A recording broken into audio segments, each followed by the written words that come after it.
நம்முடைய கர்த்தர் நல்லவர், அவர் பெரியவர், என்றும் மாறாதவர். நமக்காக எல்லாவற்றையும் ஆயத்தப்படுத்தி வச்சிருக்கிறார். அதை ஒவ்வொரு நாளும் நமக்கு வெளிப்படுத்துகிறார்.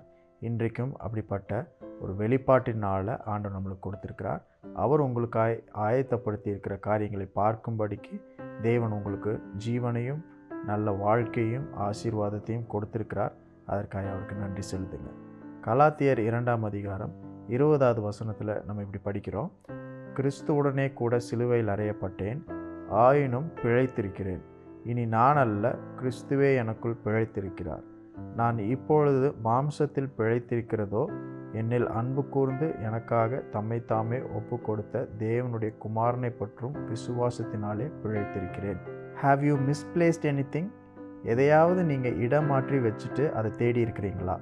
சில நேரத்தில் நம்முடைய சாவியை இல்லை கீஸை, கிளாஸஸை, கண்ணாடியை எங்கேயாவது நம்ம இடம் மாற்றி வச்சுட்டு அதை நம்ம ரொம்ப நேரம் தேடிகிட்டே இருப்போம். அது நம்ம சரியாக கிடைக்கிற வரைக்கும் நம்ம பதட்டத்தோட, ஒரு பயத்தோட, இல்லை டென்ஷனோடு அதை பற்றி தேடிகிட்டே இருப்போம். அதே போல் நம்முடைய வாழ்க்கையில் நம்முடைய நம்பிக்கையை நம்ம எங்கேயாவது இடம் மாற்றி வச்சிட்டோன்னா என்ன நடக்கும்? Imagine if you have misplaced your hope. நம்முடைய நம்பிக்கை இடமாற்றி வைத்தால் என்ன நடக்கும் என்பதை நம்ம யோசித்து பார்க்க வேண்டும். அப்போது நம்பிக்கைக்கு ஒரு நாமம் உண்டு, அது இயேசு என்ற நாமம். நம்முடைய நம்பிக்கையை யார் மீதாவது அல்லது எதன் மீதாவது நம்ம வைத்தோமானால் நாம் இடையில் எங்கேயாவது சிக்கிக்கொள்வோம். Will be stuck somewhere. So our hope should not even be on our own self. நம்முடைய நம்பிக்கை நம்முடைய சுய பலத்தின் மேலே, அறிவின் மேலே, நம்முடைய திறமையின் மேலே கூட நம்ம வைக்கக்கூடாது அப்படின்றது தான் இந்த வசனம் சொல்லுகிறது. நாம் பிழைத்திருக்கிறது எதனால் அப்படின்னா, கிறிஸ்து நம்மளுக்குள்ளே பிழைத்திருக்கிறார், அவருடைய ஜீவன் நம்மளுக்குள்ளே இருக்கிறது.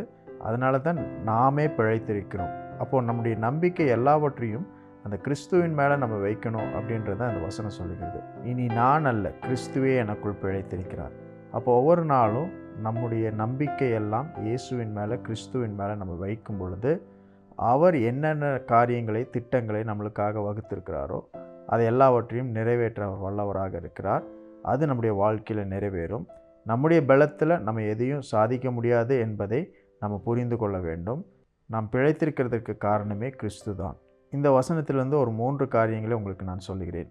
Jesus is our life, Jesus is our love and Jesus is our significance.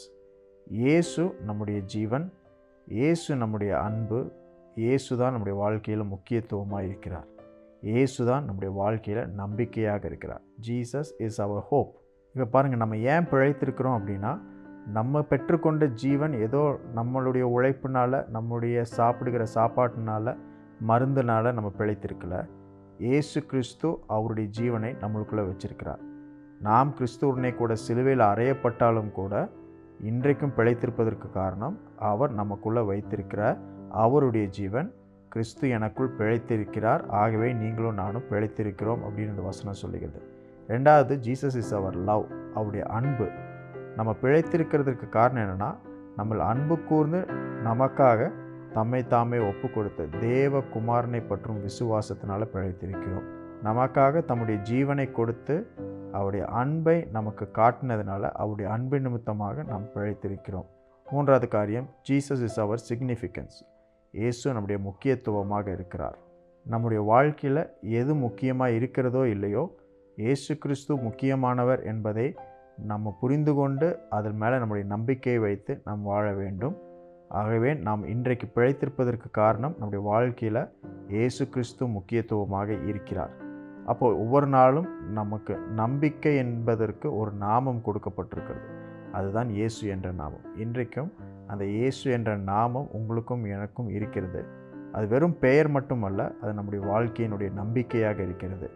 ஆகவே இன்றைக்கு உங்களுடைய நம்பிக்கையை நீங்கள் இடம் மாற்றி வேறு எதன் மேலேயோ இல்லை யார் மேலேயோ நீங்கள் வைக்க வேண்டாம். உங்களுக்கு அதிக படிப்பு இருக்கலாம், ஞானம் இருக்கலாம், செல்வம் இருக்கலாம், உங்களுக்கு சொத்து இருக்கலாம், உங்களுக்கு திறமைகள் இருக்கலாம், உங்களுக்கு மேன்மை இருக்கலாம். எல்லாம் இருந்தாலுமே நம்முடைய நம்பிக்கையெல்லாம் அதன் மேலே வைக்கும் பொழுது நம்ம இடம் மாற்றி வைக்கிறோம் என்று அர்த்தம்.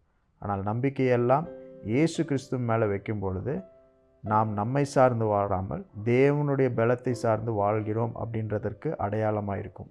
அதற்கு பேர் தான் விசுவாசம்.